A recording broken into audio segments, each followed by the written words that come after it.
everyone. Welcome to the Robert and Frances Fullerton Museum of Art. I am so happy that you are here today.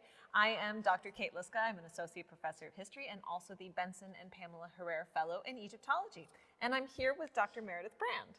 Hi, I am the W. Vincent Herrera Scholar in Residence for Egyptology at CSUSB, and I'm here with Dr. Liszka to talk about shabtis.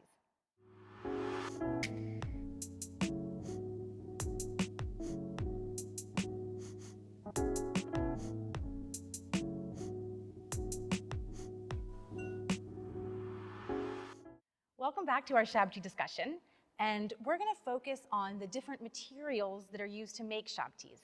Now, one of the interesting things about the ancient Egyptian afterlife is that everyone had access to it.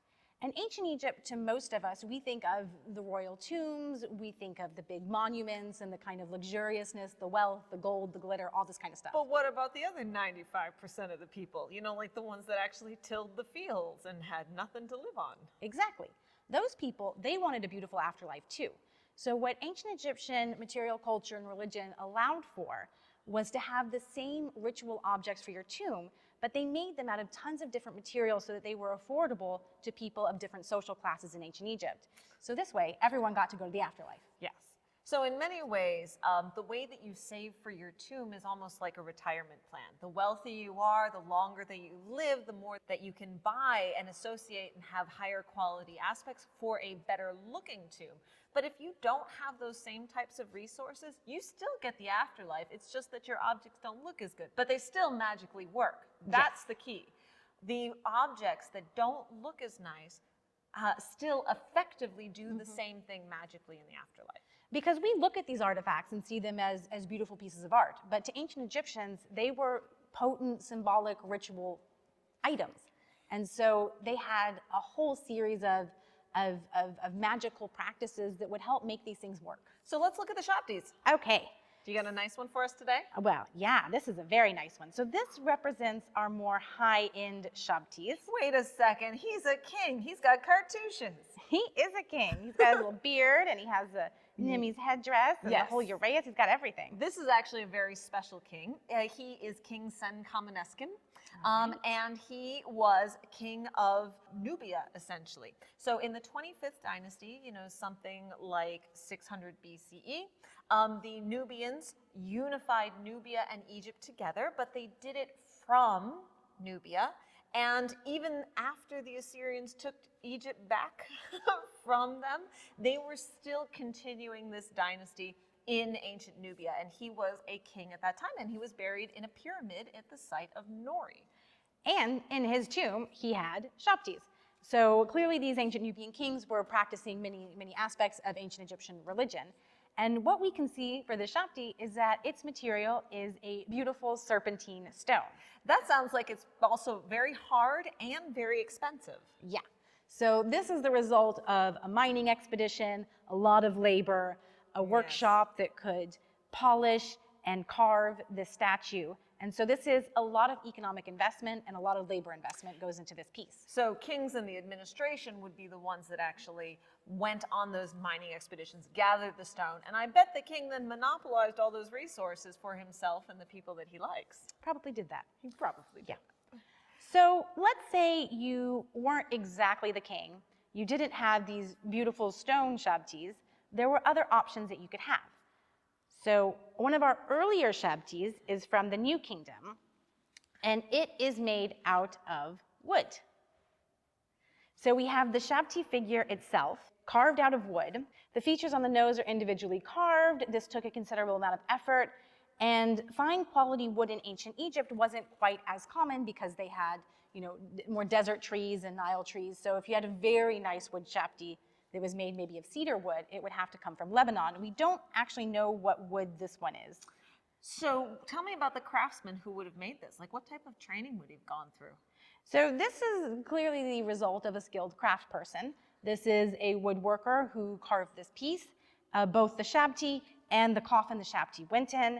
You had to have somebody painting the hieroglyphs, so that needed pigment, which was a whole other set of minerals that you had to get. And literacy. And literacy. Somebody had to read and write. Yeah. So that is a certain, you know, advanced level in ancient Egypt. So would just one person make this? I mean, it could be one person, it could be two people. I mean, the person who carves it's not necessarily the same person as the one who does the spell decoration, but it clearly involves some kind of material investment, both in the wood, the time, and all the pigments and the specialized knowledge of hieroglyphs. So all of that goes into this piece. So this would not be some sort of cheap object that you would get for your tomb. Whoever owned this would have actually probably been upper class. Upper class, you know, upper middle class, upper class. I mean, this was, it's not a luxury good, but it's definitely a degree of material investment. Right. It's nowhere near a beautiful stone shabti. So there's another material shabtis were made out of, which is bronze. This is actually very rare because being made out of a metal, usually metals are just melted down again and reused. I mean, metal is essentially money in the ancient world. So you never want to just leave it around or bury it in a tomb, so it effectively takes currency out of the world. So having a shabti that is made out of metal it's very prestigious for a museum like RAFMA. Yeah, it's really nice because, I mean, tomb robbery was a big deal in ancient Egypt. Lots of tombs were robbed, and it was easy to rob a tomb, take pieces like this that are made out of metal, break them down, recast them, and have something new. You can't do that to a degree with other artifacts. So what about the economy of this material? Well, this, if it's made out of bronze, it's made out of copper and tin was imported into Egypt, so that was a bit costly. And so the material itself would have been a little bit expensive, but the actual technology here, this was made from a mold. So a metal worker would have had a mold, and we have something here that gives you an idea. This is the mold used to make an amulet. This is a scarab amulet, but it's the same kind of principle. The molten metal would have been poured into a mold and then heated and then popped out. So it wasn't that labor intensive to make these. It could be mass produced. So that does lower the cost to some extent. Yes, but the actual material raises the cost because they didn't have to do it out of bronze. They could have used another material if they magically do the same thing in the afterlife. This guy was showing off a little bit of wealth. A little bit of wealth. This is a little costly over here. Now, how about if we go a little cheaper? A little cheaper in terms of materials. But still a high amount of money in the craftsmanship. This is beautiful. This piece is really stunning. This is a New Kingdom shabti. It's gorgeous. It's actually made of a material called faience. So this is a ceramic-like material that's glazed. And this one, the glaze is rather worn off, but we can see traces of green here. And in the back, there's some traces of green from this glazing material. Is there a reason why you would want some shabtis to be green? Oh, that's a very good question. Yes, green was an important color in ancient Egypt, particularly for the afterlife. It's a color associated with the god of the underworld, Osiris. It's a color associated with fertility and rebirth, and helps people be reborn again into the world beyond. So this particular shabti has a lot of detail to it. Yeah. So how was faience made? Okay, so faience itself is a relatively low-cost material. It's made from silica, which could be obtained from quartz that you crush, which would be a little more expensive, or it could be But even... quartz is sand. Well, quartz Egypt's is sand. covered in sand. Yeah, so I mean, there's the lower-cost version of making faience, which is sand. You can take that, crush it up, and it becomes an important component of faience. And it's also made of lime and some kind of alkali material. This could include anything like potash. This is something from burning that people are already using. And then colorants. So this green color that reminds us of Osiris was probably made with a little bit of copper, would not have needed much, so that keeps it a little bit lower cost. So this is an entirely synthetic material that was relatively easy to produce. Now, would something this nicely carved or created also be made out of a mold? There's some elements, so this was probably mold made, but then the making of the mold would have been the more expensive part. The mold for this piece would have been very fine, very delicate. You would have had to have all these pieces made into the mold and carved. So this is certainly a time investment for this piece. So it wouldn't be carved after the fact? I don't think it would have been carved after the fact because that would break the paint. Yeah. So whoever made this mold spent a lot of time on the mold and precision, and so there's a lot of cost in it, both in size and in the quality of it. Yes. But then, as time goes on with shabtis, we get a slightly lower cost version. Notice the size difference, by the way. Size difference, that makes it cheaper. Now, magically in ancient Egypt, size does not matter. He still would come to life in the afterlife. This little Shabti, he's also made out of faience, and he's more clearly mold made. We can turn him over. He's on a medium cost. You can see this flat back from the squishing into the mold. And we see a lot of the beautiful glaze that still survives. This is more of the blue color. And this would have been significantly cheaper in terms of how it's produced with the mold. They would have been placed in the mold, popped out, and you can make a lot. Now, there was this detailing of color that they had to do with the painting to get this fillet, to get the detail of the eyes, to get the hoe, to get the hieroglyphs. So there was some more investment, and same with this painting on the back. So this is a lower cost version of this. So this is New Kingdom. This is Third Intermediate Period, so this is roughly 500 years after. And then this is Late Period, a few hundred years after this one. So we get to the most low-cost version of the faience Shabtis you can possibly find. These are mold-made as well. You've got this flat back. It has no detailing whatsoever painted on it. There's no hieroglyphs. This could have been made by anybody in the faience industry. So what type of Egyptian could afford this as opposed to this? Well, I mean, this would have been significantly cheaper. Now, the challenge is, in the Late Period, they wanted a lot more Shabtis in their tomb than they wanted in the New Kingdom. So they would have wanted more of these. By a lot more? What do you mean, like 4, 5, 6 more?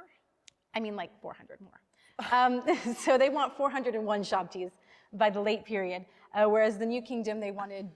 Like 12. Yeah, a smaller quantity. 6. Yeah. These Late Period ones, they were low cost to make, but you would want quite a few in your tomb. But if you're having 400 of these or 365 plus extra, I mean, what type of carrying case do you need for that? Like, do you just put them in your pocket? Or? Well, it builds what we saw earlier with the wooden Shabti that had its own coffin. Mm-hmm. These Shabtis, they would be placed in large quantities and put inside of a coffin. Oh, very cool. Yeah. Like a Shabti box. Like a Shabti box. Now, would these have been used by, say, middle-class people or people of middle income? Yeah, they would have been used by people of middle income and higher income. What about the poorest people in Egypt? The people that is the majority of them that just do things like farm the fields, whose tombs we don't always know about. The people that would have had even more of a reason not to want to work in the afterlife because they did backbreaking labor all day long. All day long. Throughout their entire lives, they also had Shabtis, but they had a different material that they could use. So we can get even cheaper? We can get even cheaper. This must be a very cool Shabti. I rarely see them that's made like this. What is this made out of? This is beautiful. This is my favorite Shabti so far that we've seen. This one, you can see the back. It's got all these smushy bits from finger impressions. Smush, smush, smush. And then we have a break here. And I can tell that this is made from clay. But if it's clay, why is it black? It's clay that would have been covered with some kind of resinous material or some kind of charcoal-based paint. And black is also fertility of the Nile, it's rebirth. So this is a piece that would have reflected rebirth in the afterlife. And it's also a piece that would enable people to have access to workers and have access to people to do all this labor for them. But it's made out of a material that's much more affordable. Yeah, but it still has the guy's name on it. It says that his name is Merimont. It does have the guy's name on it. So this brings us to a really interesting aspect of Shabti production. So Shabtis, they were made by professional Shabti makers, and certainly in later periods of time, we know that there's Shabtis that had standard formulas on them where the name was left blank and somebody could go to the shop and just get their name written in them. So this could be somebody who went and got their name inscribed on it, but the material was significantly lower cost. Yeah. So it still enabled, you'd still need somebody who was literate, at least functionally literate to some level, to do the writing. And we believe for most of ancient Egypt, only about 2% of the population was indeed, able to fully read and write. But the material itself meant that this ability to have people doing the work for you in the afterlife was available to people regardless of their social class. Now you could also have ones that are just made out of clay, but without any of the resin and without any of the paint, and they still would magically act the same way. Exactly. So we've been discussing this earlier, is that there are completely plain Shabtis that are made out of clay with nothing else inscribed on them. You know, at the University of Pennsylvania Museum, they have these amazing shabtis that are made out of mud. They were some of my favorite Oh, ones that's so to show fantastic. when I was giving tours of those collections, because everybody would expect to see your royal shabtis or your shabtis from King Tut, but these were made out of actual mud. They weren't baked, they weren't levigated, they had no time in it. You could just see the individual person going out into his backyard, grabbing some mud, forming them, and letting them sit in the sun. They'd be totally free, and anybody could have made them and placed them in their tomb, and that still would have magically have come to life. Exactly. So that's an example of shabtis on this lower end of the spectrum of material cost, but like Dr. Liszka said, it would have worked. But ancient Egypt is really special. They did not keep people out of the afterlife. The afterlife was actually for everyone.